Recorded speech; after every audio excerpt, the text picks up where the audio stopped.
Greetings, builders! Today we're going to kick off my newest Droid build by assembling a Gil Drive. The Gil Drive is a mecanum drive system that was designed by Dave Ferreira for use in his DJ Rex build from several years ago. It's built almost exclusively around GoBilda parts and does a great job of packing the 4 motors and 4 motor controllers in a very compact unit. A detailed CAD file as well as a bill of materials has been made available to the RX Builders group, though as is often the case, I've decided to make a few minor changes to suit my needs. First, instead of Spark Max motor controllers, I'm going to use the same GoBildas I used previously in my B2 Emo build. And since they're smaller, I've rearranged the locations of the heat sets for mounting in the central 3D printed part. I also added some slots for cabling that'll make assembly a little bit easier later on down the road. One other component of the Gil Drive that does still need to be reworked is the large aluminum drive plate that mounts to the top of the drive and attaches to the inner ring of the RX base. The Gil Drive was designed to fit the V2 Rex files, but I'm going to be using the newer V3 files, which have a slightly larger diameter base, and they use different mounting hardware. I'm also still deciding what other changes I want to make to that piece, so that part isn't quite ready yet. I'll address that in a later update. But enough about all that. Let's get started with the build. In preparation for the build, I first decided to shorten the wiring path between the Yellow Jacket motors and the motor controllers. Space is going to be tight, and I didn't want it eaten up by a bunch of excess wiring. I really like these GoBilda bullet connectors. They hold fast and they don't take up much space at all. Soldering is straightforward. Strip exactly as much insulation as needed to fit the connector, then tin the wire, apply some solder to the connector, and then join the two together. It takes a very firm pull on the housing to get it to click into place, but that also helps you know your solder work is good.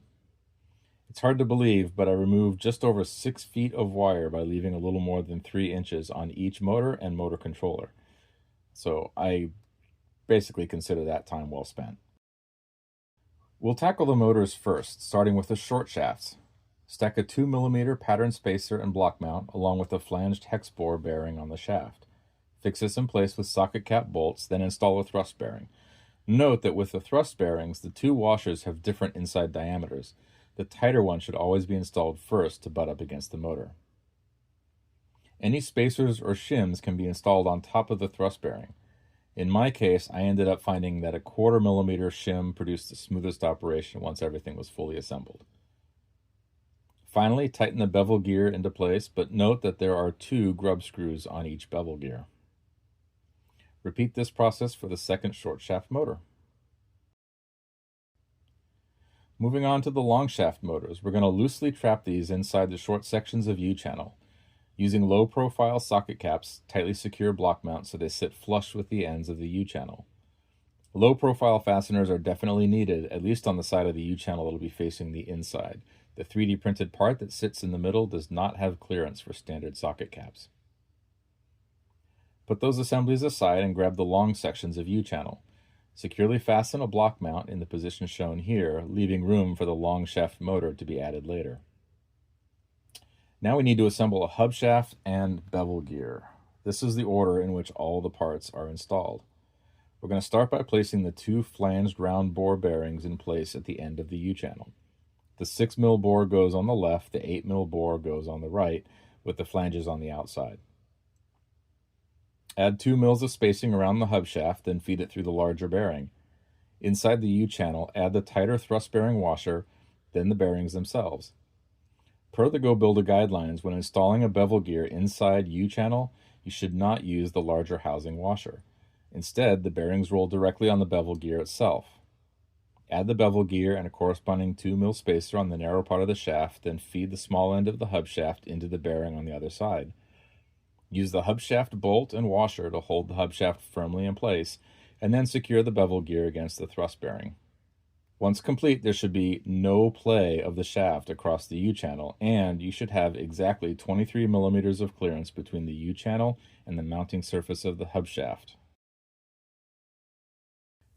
Okay, next we're going to grab one of the prepared short shaft motors and place it in position, being sure to feed the wiring in the proper direction.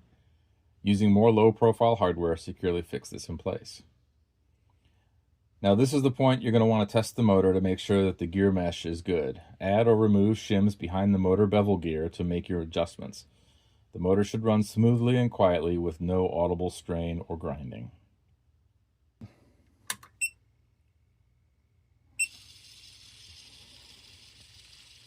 So I'm just feeding it a low voltage just to make sure that everything is meshing and everything is looking good.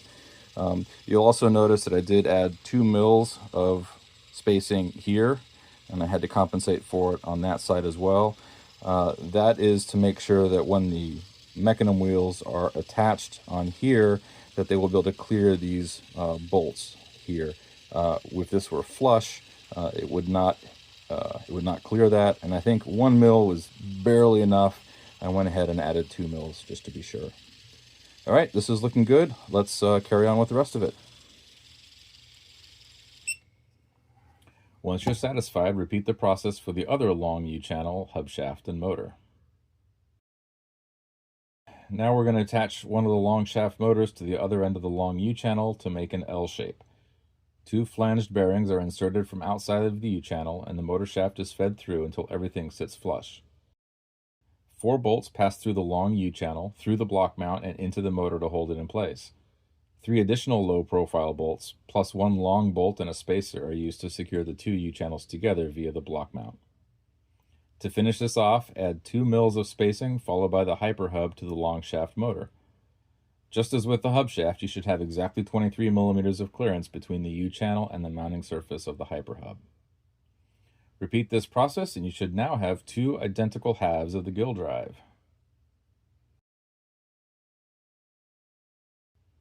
Align the 2 halves together and secure them in place with 3 more short low-profile bolts and 1 long bolt with spacer. Thankfully, the GoBilda U-channel offers plenty of access to these internal bolts. And just like that, we've got a completed, or mostly completed, drive. Once that's done, secure the bottom covers using bolts in the outer holes only. Flip the drive over and you should be able to slide it down over the modified center motor control mount, passing the cabling through the slots. Cables. And there we go. It goes right in there. This will end up getting fastened from below in the corners there. But overall, this is super compact. The beauty of this particular drive system is that it does pack a mecanum drive setup and is really about as small a footprint as you possibly can. Now it's time to install the motor controllers and complete the wiring. The heat sets are M4 and these align with holes in the U-channel behind them, so I just used the longer bolts that came with the motor controllers and they work just fine. Do yourself a favor though and get one of these little ratcheting drivers. They take any 1/4-inch size bits and are a real lifesaver. I added washers behind the controllers to provide a little bit of better air circulation, and then a couple Wagos located in the center provide an easy means for power distribution to the motor controllers. Now when it comes to the mecanum wheels themselves, this drive was designed to use the 96mm diameter wheels from GoBilda. Now if you go to the GoBilda website, you're not going to find a direct product link to 96mm wheels. Instead, you're going to find 104s or 140s. Now the 140s are almost definitely too big. The 104s would still work, they just may require a little bit of extra modification to the drive plate. If you do a web search, however, for the 96mm wheels, you will still find a valid product page. And as of the recording of this video, they definitely are still available because that's what I'm using. The main thing to remember when you're installing them is to install them with the deep side facing in. This is what GoBilda recommends when you're using the hyper hubs, which we are for 2 of the wheels, and that's also the reason that we had to add that extra bit of spacing to make sure that the mecanum wheels cleared the hardware that's on the side of the U-channel. Other than that, it's pretty straightforward, just bolts and washers, and we're good to go. Finally, for now, I've just removed the red wires from all but one of the motor controller leads, leaving one to provide power to the RC receiver from the built-in 6-volt BEC. Connect a 3S or 12-volt battery to the central power block, and now it's just a matter of setting up the RC and creating our drive mixes. So overall, I am really happy with how this turned out. I had been concerned that the smaller wheels might be a little bit on the slow side, but clearly that wasn't a problem. He's got plenty of zip, plenty of speed. I'm really happy with all of that. So I think that's going to wrap things up for now. I hope to get some additional details on the exact nature of my RX build. I have some unique ideas that I'm looking forward to sharing with you. But until then, thanks again for watching, and I'll see you next time.